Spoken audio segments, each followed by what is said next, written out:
position. Yeah, really. exactly. They're just kind of just taking the top dog of each position. Obviously, they threw 2 bans at Scarra, but I don't know how much that's going to affect him. He's actually been able to play 5 different champions in 5 games, despite his heavily criticized champion. Yeah. I was going to say, that makes a big change for him, but that's what everybody needed to do over the split, and we see that support is prioritized for EG.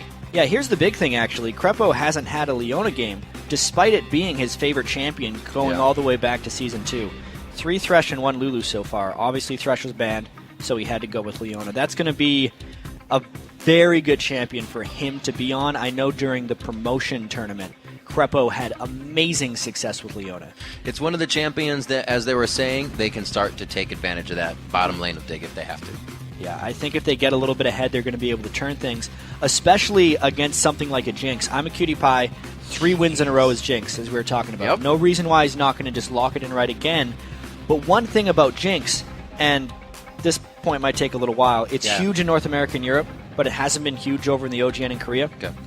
Because when a Jinx gets fed, it's kind of a known threat that teams can sometimes focus down, and if Imaqtpie makes a single mistake, or if EG makes a really good play with long-range initiation, like Leona and Vi, if they combo them, they can delete that threat right at the start of a fight, which does make it a dangerous pick.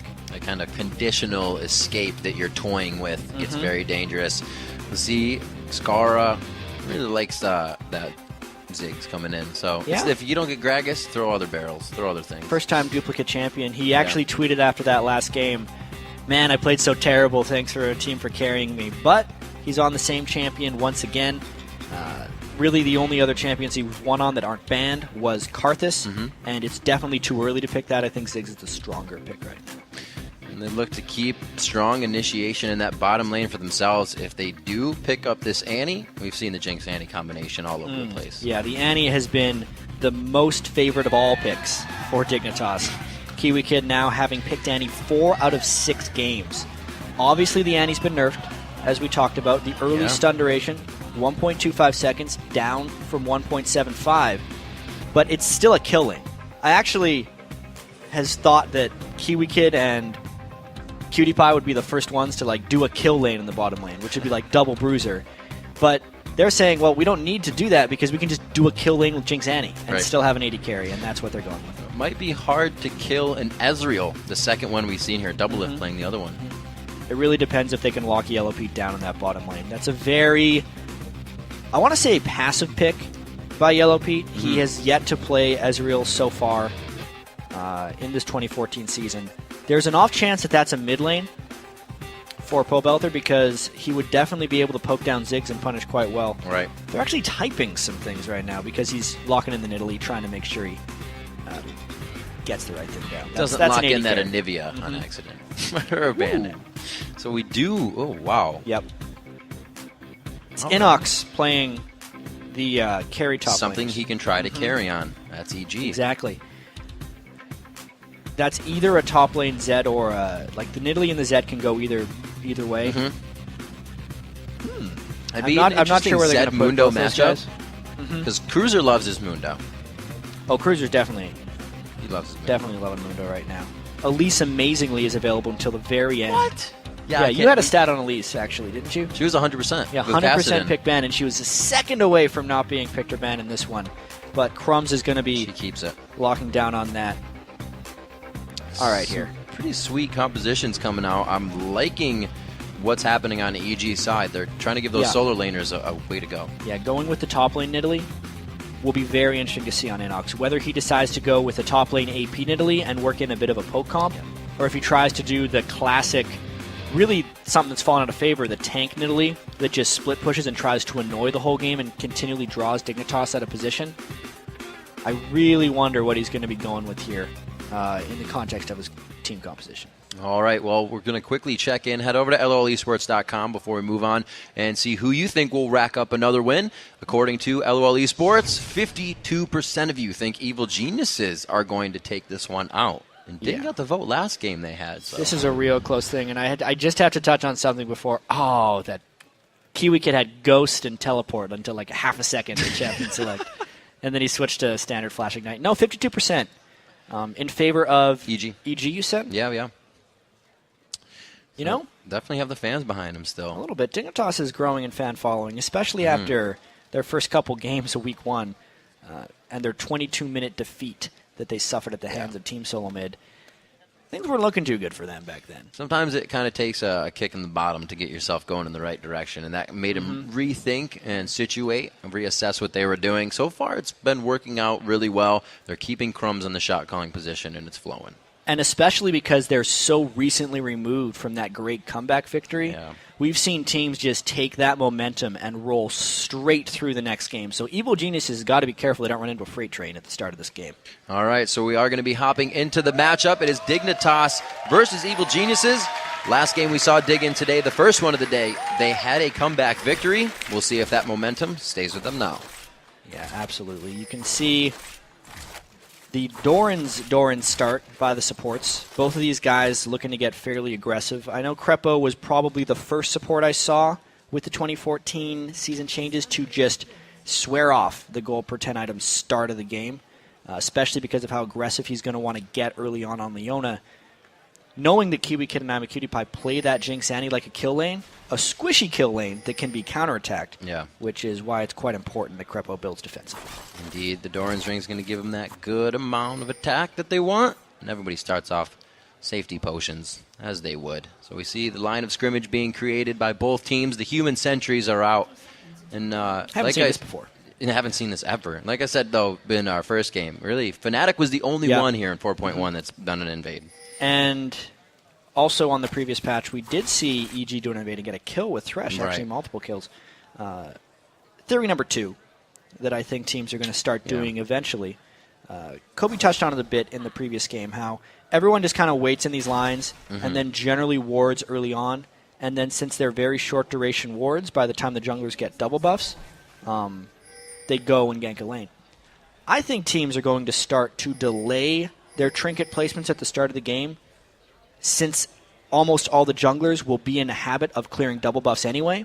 That way they can actually spot the double buff jungler with their trinket ward when said gank happens. But for now, these players are still kind of set in their ways, and they like having the early vision to know where rotations happen. Like these, for instance. If you waited for the trinket wards, they may not know to counter-invade. So we do have the late ones. Very nice. And we also have, again, the sweeper onto KiWiKiD, which was really a catalyst for Crumbzz to repeat that lane. Yeah, the very early sweeper, I almost never agree with that as a choice, because generally supports just bring the extra wards. But in this matchup specifically, since no one actually bought a real ward, a non-trinketed ward, it will effectively sweep out some substantial vision. And that means now that EG is blind in the top lane, since that one sweeper ward was taken out up there. We'll see what matchup they get. Obviously, it's going to be against InnoX, and he should fare quite well in the 2v1 situation. And we always know Mundo does too, so we'll come back to those lanes. And speaking of 2v1s, this is a really interesting wrinkle. As almost everyone may know, the turrets that are in the mid lane and the top lane now have a super Doran shield of sorts and 20 armor, or basic attack, 20 damage reduction. Yep. But what's happened here is the fast-pushing team with Jinx, who is the best turret-killing AD carry early game, is going against the strong turret because they wanted to dodge the very slow-pushing Leona and Ezreal in the bottom lane. Now, what's actually going to happen off of this, I think, is even when you get some defenders, these turrets actually might fall very close to each other as far as damage goes, just since Jinx and Elise, especially being a ranged jungler, can kill turrets so much faster. And they time this perfectly. They have the siege wave there. It's going to give them a little extra, mirrored on the bottom lane. But this turret, as we said, should fall a little faster. Dignitas is eyeing this turret, and it looks like they're actually going to grab it sub 4 minutes. Yeah, and normally you'd think, hey, the counterplay is to just push the bottom lane faster, but they can't anymore. The turret's gone. The second turret doesn't actually have the damage reduction, and if they want to keep doing this turret push, they're completely free to. And EG is trying to follow up on this as well. Quaz has not even gone to lane. We know him for just hanging out in the jungle during this. Yeah. Or Cruiser, sorry. Yeah, both of the top laners don't want to deal with three people, so they've turned into junglers. They kind of done a little swap. I just really want to point out, you see how much slower those champions are attacking when compared to Imaqtpie, who gets attack speed from his minigun and then Elise, who gets attack speed from her frenzied W. So we could see how happy he was about Jinx during the interview. He almost couldn't speak. He's like, you get that excitement. You take down turrets so fast. You're a turret takedown person. And he's doing it right now. That was the Imaqtpie excitement right here. And this is a very early dragon. You can see 125 gold per person, which actually doesn't factor into much more than the turret. Right. I definitely think that the two turrets such a fast-paced game are better at this point. You only got 625 gold for the dragon. You get more global gold combined with a local gold from the top turret. And Dignitas has outplayed this early game. I don't think EG would have expected a 2v1 just turret rush in the top lane, especially with the 4.1 turret changes. Just goes to show you that's why you have to play the games. That's what you got to do, is take your enemy off guard and put them on their heels. Right now, it's going to be an inhibitor turret taking quite a bit of damage. Like you said, these extra turrets don't have that following armor, and these are going to go down fast. A 400 gold lead coming up in an inhibitor turret at half, which they do heal now, so it's going back up. And InnoX has some of the worst wave clear of a top lane champion you can have early on in the game. That's one of the reasons the push was going to be so successful. Cruzer has slightly better, I think at least CSing early on in the game from range. And obviously because the dragon was taken by Evil Geniuses, Cruzer also has the farm advantage. This early game, strategically, has been substantially better by Dignitas.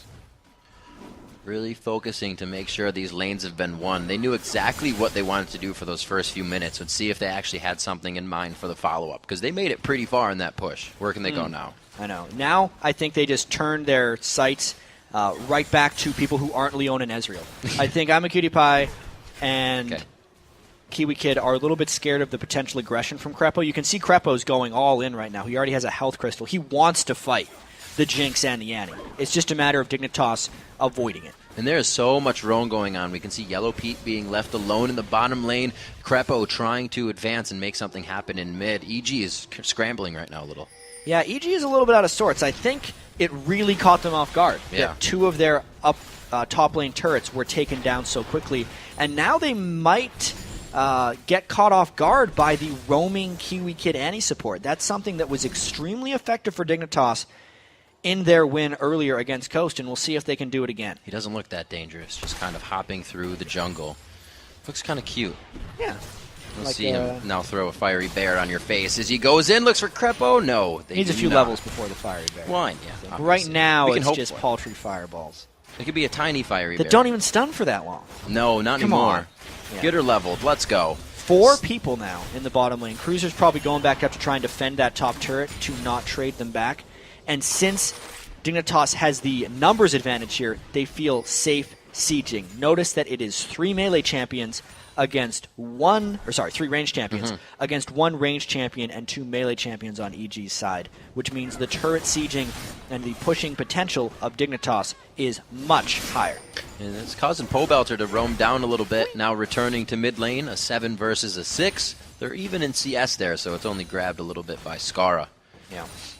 It's been a strange mid lane for those guys. They've just kind of watched the side turrets fall, and they've seen where the jungler is this entire time, so they're the only ones that have had a completely standard laning phase. Surprisingly, neither of them have shopped. You almost always see a Zed and a Ziggs shop early on in the game, just so they can either assassinate or avoid getting assassinated by one another. I think just the fact there's been so much roaming, they do not want to leave their turret undefended, lest it be pushed by 3 people and dropped. Many things to think about for these guys. You can see Scarra almost on his last leg there of HP, but he has the blue buff to keep himself clearing those waves in middle. Pobelter's been doing a very nice job of actually being able to push back a Ziggs. It's kind of a hard task to do. Yeah, I think he's been doing quite well. The Doran Shield is the defensive Zed start to try and combat the auto-attack harass of Scarra. I think mainly it's just been a trade lane. You can see that Scarra is actually going a little bit offensive against Pobelter. The regular Ziggs build that I see against Zeds is Doran's Ring, second Doran's Ring, and a tier into a Seeker's Arm Guard. And the fact that Scarra's went straight for a Blasting Wand makes me think he's not going for the armor itemization, which makes him very vulnerable if Pobelter can successfully all-in him. See, that could be coming up very soon here. We saw a lot of movement from the teams just a few minutes ago. We'll have to see how the rest of the matchups go. We look now that InnoX and Cruzer are faced 1v1, and Italy has kind of fallen off of being in the top lane. Why is that? Well, there's a lot of reasons why Nidalee hasn't been seen in the top lane, because her laning phase generally is kind of land a spear, win the lane. Okay. That works much better against squishy champions, especially when she can get the blue buff and a bit of AP and start letting those spears hurt. And also, Bruiser Nidalee, or the tank Nidalee, fell off heavily when her Cougar form armored magic resist got stripped. That was many patches ago. So it's actually not the Bruiser Nidalee InnoX is going for. He's going with the AP Nidalee. And we got ganks on both sides of the map here. Yep, both lanes are seeing action. KiWiKiD could go down here, and he does. It hits him on the backside. Krepo is going to be falling in the exchange, and it looks like they're still chasing Cruzer back to his turret. In the top lane, Crumbzz makes it out. Cruzer does not. And it looks like they're trading back and forth on either side. All said, though, this was much better for Evil Geniuses. They turned this gank around 2v3 and nearly got 3 kills, just got the 1, whereas their gank in the other lane was not retaliated. So very good things by EG here. That's the fear that Dignitas had of the Leona. But let's take a look at this this other gank here. Looks like they had to use They didn't even land the spear. They get the assault and battery. And then they just had an Ignite on and just brute force that tower dive. People often underestimate the Cougar form burst for Nidalee once she hits level 6, and InnoX put it all on Cruzer right there and was able to finish him off. Good thing he had that fiendish Codex AP that he just bought. That's going to help him out a little bit there. As they back off, the turret goes down in their favor. EG starting to make a few moves back structurally against Dignitas. They've tied those up, have a 2,000 gold lead. It looks like they may have found themselves a Krepo. Ooh, and he doesn't even have his ultimate up. This is a dead Krepo. Yeah, at level 6, Krepo going down. The team's not going to be able to use him for now, but they are getting the dragon on Dig's side. He didn't get his ward down afterwards. Despite not having a teleport on Cruzer, he was able to roam down. There's no turret for him to defend. Dignitas trying to go for this objective, and it doesn't look like EG can get in range to counterattack this one, Riv. Krepo looking to come back. He was a big part of being in that fight, so the team had to back off. You see the spear is starting to hurt. That Unthine's Unholy Grail is finished. Like you said, it's not an AP, or it's not a tank Nidalee. Yeah, this game got really interesting because Dignitas has seemed to outplay the objective game, but EG has made all the other moves properly. Right. I have to say, Pobelter's farm in the mid lane is spectacular, and really the turned around gank by Yellowpete and Krepo really speaks volumes to how much stronger they can be in 2v2 and skirmish situations. And now that InnoX has an Athene's Unholy Grail, is just absolutely massive as far as trying to get some mid lane tower siege down. They won't be able to reach the turret too well unless Scar runs out of mana / gets a little bit low from Nidalee spears. But you know, they're actually looking to take some of these objectives back now, since they have 2 squishy solo laners, and Cruzer still needs to farm up before he can start running at them. Yeah, he does not even have the Sunfire Cape in his inventory yet. We're still looking at just Sork Boots and the Spirit Gem. Looking onto Crumbzz. He's making the shot calls, we have to remember. Coming from the other side, not too sure. Say it might be Snoopeh. I know Krepo talks a lot for the bottom line on EG. Yeah, EG definitely has a small committee, probably a committee of 2.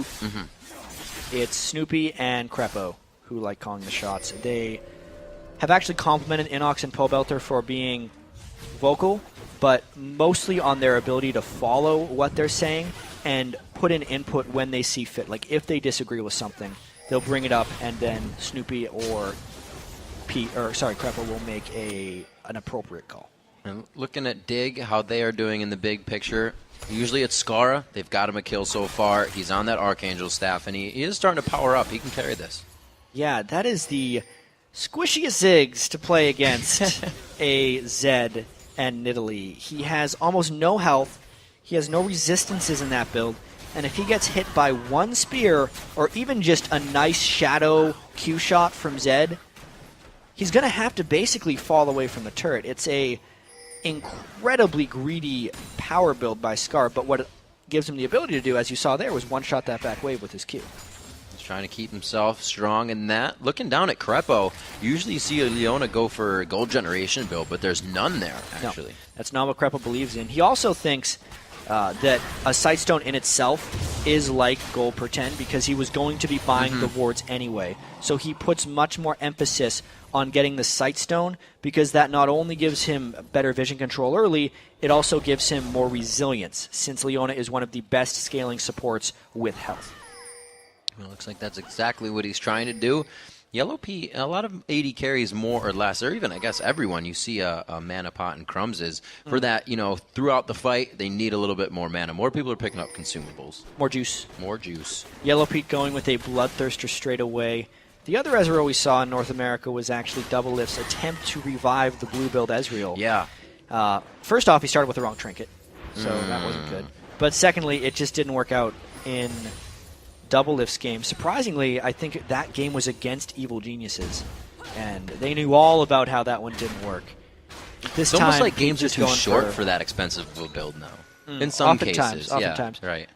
It's more that the tanks are getting to that point where they just run him down before he can actually get the Iceborne Gauntlet to stop him. I think overall games have actually increased in time in Europe by about 3 minutes. That was in an infographic I checked out earlier. InnoX looks like he gets the blue. That's going to help out, EG. Try to get some siege potential. Pobelter just gets taken out under the turret. He didn't even see that coming. Yeah, so Dignitas seems to generally be in the right places at the right times, and their turret game is very strong right now. As Imaqtpie was saying in the interview, he's not so much a carry on Jinx as he is a marksman who just kills turrets from range, which he's doing very well right now. Sure, he took an Ezreal off, but they're just getting more turret damage. Look at this. And what EG is doing is playing into the hands of Dig. If Pobelter can kill Scarra as fast as it looks like, why send him to a different lane? Yeah, well, think about it. Once Pobelter goes down, especially, they don't have wave clear from any sources. Unless Krepo goes all in, InnoX can't do much more than spear, and once the Ezreal ult is down, which Yellowpete threw, it was at an angle with which it could not clear all the minions. There was nothing to stop Dignitas from sieging through. It's a bit of a compositional weakness that EG has to make up for, that they have very poor ranged wave clear, which is interesting since they're playing a bit of a siege poke comp. All right, looks like Krepo's going to eat a few shots here. That would have been a very nice zap for a few more turret shots to scale up. 24.7 to 23.4. Dignitas has somewhat of a lead, and it's a good thing it's on Scarra, as we were saying. You see that the Bloodthirster, like you said, being stacked up by Imaqtpie. He's ready to get those turrets taken down. Yeah, he's done his job, taking down plenty of turrets so far. Scarra, I wonder if he's going to go just for like a death cap with that nearly large rod, because he hasn't actually had to look at Pobelter much. I think he's mainly getting away with this because Pobelter is a little bit distracted in other places right now. You can see, I'm trying to figure out right here, EG's going with a bit of a switched up strategy right here. They put InnoX in the top lane to start the game, but now they're moving Pobelter to being the split pusher, and they're going to try the siege with a blue buff InnoX. So therefore, Scarra does not have to itemize armor because he's very rarely fighting with Zed. He's not seeing him at all in this game. Yeah, they're really turning Zed into the split pusher here, and InnoX the sieger. 3-2 in kills, as it looks like they're trying to force each other into something and raise that number a little bit here. Yeah, it's a pretty low kill, high objective game. Both teams have one more turret than kill, actually. And the siege should continue from EG, trying to take out this pink ward in the top. And every time Pobelter shoves in side lane, he's actually rotating back to join the team. And if one thing is dangerous for a poke comp, it's doing Dragon without being able to get poked down. But Dignitas decides to just try and get more turrets because that's their focus. That was great placement by Evil Geniuses there. Dig was really right around mid, huddled up. Oh, Krepo throws down the solar flare, but he gets flame chomped. A great placement by KiWiKiD, and it thwarts the turn. Cruzer's right in the middle of the fight with teleport. Krepo's the focus, and he goes down as he's been putting that health on, but it's not enough. Pobelter's the final focus. No, Cruiser rather, going down as InnoX finds that kill. Crumbzz, he is ignited, but he is still going strong. The repel goes up so he can follow. The cocoon goes out, and Pobelter is already well out of range with shadows. Really high-level fight there. Just 1-for-1 on each side. Man. So many skills dodged or barely missed by these guys. Everyone disengaging low, and Dignitas fearlessly continues for another turret. Jack, you look at these teams, it's a skill shot party to be dodged, as you said. So hard for these guys to keep themselves in the right position. KiWiKiD losing a quarter of his health there. Yellowpete goes down! Didn't even know what was happening behind the turret. And KiWiKiD, like he said, you get excited, and it's over. Yeah, and he's in and out of that fight, no problem. 1-1-3 on him right now, trying to get a little bit more farmed on Jinx. It's all about the long-range stuns and finishes there from both sides. I mean, if a Nidalee spear hits, it ends. If it isn't, the other way. And the reason that EG, I think, lost this fight is they tried to hard initiate without InnoX landing any spears. Even at the start of the fight, you could see that one spear went clean through the entire Dignitas team. At that point, Cruzer's front line, despite dying, took up a lot of time from Dignitas, from EG, and it just allowed Dignitas to clean up the rest of that fight, because no poke was landed by EG before the fight. A lot of people have been playing Nidalee lately, but it gets to that fight phase and you just see them jumping in, kind of forgetting the way it should be played off in the fog of war, throwing the spears in. Yeah, they saw the opportunity, and I think if Snoopeh hadn't gotten caught in the Flame Chompers and they could have taken out Imaqtpie from the get-go, they would have been able to win that fight. It was a close enough opportunity. If you think about the Leona landing... That was spot on. Spot on. And then if Krepo could have chained, that means that InnoX would have landed the max range spear, and it would have been a dead Jinx. They get that single target focus. They have the long range from Krepo. We're seeing the gold be very closed in here between both teams. It's only about 30k to 31, 5-3 in turrets. Super close, yeah. Objectives have been very strong for Dignitas.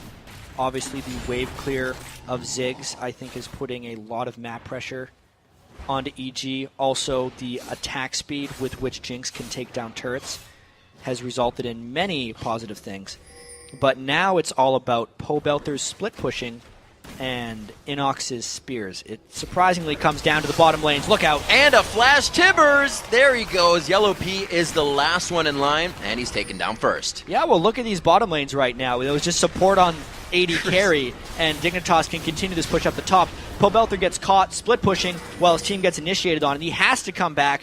This turret's going to take a lot of damage before EG can counterattack. Leona's coming in from the flank. Dig has everything they need here. Krepo's just sitting off on the wing here in the fog of war, but he decides to not do anything. The team says hold off just now. The inhibitor turret falls, so they're now fighting without that damage. They may want to try this one onto him. Oh, he gets him off the ducky. The alley-oop on Scarra and himself. He goes down. No, here comes the barrier in for Scarra. Tries to take him down. 30 seconds on the clock there, but 3 fall instantly for EG on the return fire, and it's not what they wanted. Hey, we talked about the momentum that Dignitas might carry through from their previous win today against XDG, and we're just seeing the benefits of confidence for Dignitas right now. They stayed in for the inhibitor. They knew that it was going to be a 4v5 regardless, and they were only down a few key spells. So when this fight is initiated, even though it's onto Scarra, it is still a full 5v4. Scarra gets off some decent damage. Imaqtpie is pretty much untouched in that fight, and since everyone was diving to the Ziggs once again without landing poke,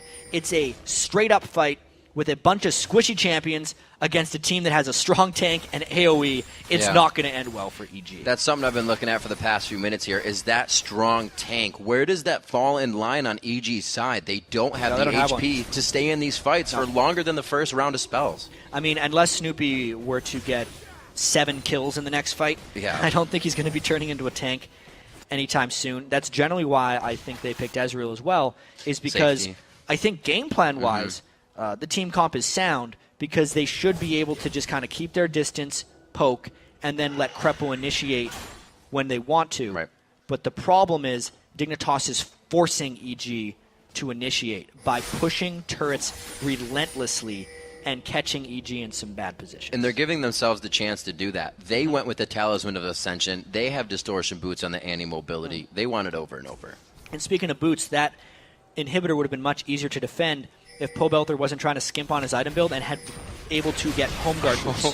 Crumbzz, he actually... Oh, wait, it goes up. He's going to take that damage from the Death Mark. But it looks like they're trying to come into this one strong. Crumbzz gets the kill over onto Yellowpete. Krepo falls right after. They were wandering alone. Yeah, they had power in numbers, but Dignitas was ready to close in. Pretty good jukes by Pobelter, but the third one lands. Oh, he's going to be forced to flash on that. He's got a shadow coming up. He doesn't throw it back. He throws it forward. Stun. Tries to get it on the stun. There's no slow to follow. Cruiser is just too sticky. Woo, he almost took out Imaqtpie in the back there when Pobelter was trying to get some stuff down. But that's another 3 kills by Dignitas. Everything says forward drive. Scarra still hasn't bought a defensive item. No, he doesn't need one right now because EG isn't able to get the right kind of team fights. This is going to be a last-ditch effort for a steal. Snoopeh's trying to go in 1v5. I think if he doesn't steal this Baron, the game is over. There's a good amount of damage coming in. They don't have the Zig, so they can't throw in the bomb. No, it does go over to Crumbzz. A very nice job. Low on Snoopeh. sometimes you just got to try. Gotta hand it to him. The timing of that Baron entrance was awesome, considering he did it all by himself, and surprisingly, Dignitas didn't decide to peel away. Obviously, Crumbzz can secure that by himself if he times the smite with his spider bite as well as possible, since there is an execute tied to that Elise melee Q. Just more confidence from Dignitas coming through once again. The game progresses on here. Dragon going over to EG as we see a few sweepers being pulled out, so this becomes a bit easier. They have the ward coverage all over Dragon, and this is what they need. If Dig is going to give them these little steps, they have to take it. Hey, this is a great Dragon Sneak by EG. It gives them a huge amount of gold, but I still think their base is somewhat indefensible. And Dignitas, even though it's only 25 minutes in, looking grim. They're a little sad about this Dragon, but the overall context of the game is just looking great for them. Fiendish Codex right onto KiWiKiD. You know, it's never good when the ability power support can start actually building the damage they need. Aegis of the Legion onto Krepo, thinking about the team, trying to be a good guy, and we see the Triforce almost being built up on Yellowpete. But in comparison, he is far behind on that ADC. Yeah, everybody is generally far behind on EG right now. Right. The one person who has a decent amount of gold is InnoX. 9,000 to actually 8,500 of Cruiser. Once again, EG wasn't too far off in a lot of these cases. If they could have landed a few more Natally Spears, and if Dignitas wasn't so damn decisive about where they were going, EG could have fought some of this back. But really, so far, all credit for Dignitas to, first off, Scarra for not having to build a Seeker's Arm Guard against a mid lane Zed. And then just, again, to Imaqtpie, who, 4th game in a row, has had a successful game on Jinx with his new support in KiWiKiD, who is, again, performing exceptionally. Let's see how easily they can push down this turret. Again, they've avoided most of the poke, and they're already on the turret. So if EG wanted to stop it, they would have to do a hard initiation, which is just, they've done it too many times to try it again. Such a stressful thing to be ticking against you, knowing you have to watch these structures go down just to have a better chance at the next one. Yeah. Well, at least they'll have a turret defending this next one. So Dignitas now can play off the ball. Minions are going to be coming down mid. They're 27 minutes into this game, and something this season Dignitas has shown is being more definitive. At this part of the game, usually both teams are running back and forth trying to figure out what to do. Well, if we remember last season, Dignitas would win games just by being really far ahead, and in close games, they wouldn't be able to finish. But that's because everyone was just kind of putting in their 2 cents. Whoa. There's 50 cents right there. Yeah, that's a good contribution by InnoX to Dignitas' plans right there. Nice guy. But this season, with Crumbzz being the one making the calls, yes or no? That one person's not going to disagree with themselves, so they're generally going to be doing the right things. Well, the right things have led to 4-0-7 on Crumbzz, 4-1-6 on Scarra, and even KiWiKiD still only dying once on what is now his Jinx as Dignitas comes around to pick spans. The oh-so-great ultimate flash initiation on Tibbers. All the health bars, Snoopeh, Krepo going down so quickly. Pobelter's being focused. Cruiser tanks the turret first. It worked beautifully for the team, and the dive continues back towards the fountain. A kill coming out, however, onto Crumbzz. He goes down valiantly for the team, but it's a clean ace, chat. Triple kill comes in at the end for Scar. That's the decisive initiation. KiWiKiD leading the charge with the flash Tibbers and everybody else fearlessly following up. Dignitas has got themselves a pretty fast new car. They've been in the driver's seat for the past 4 games, and it doesn't look like they're stopping anytime soon. A win here over Evil Geniuses gives them another win in the column. Dignitas going to try and carry this one as far as they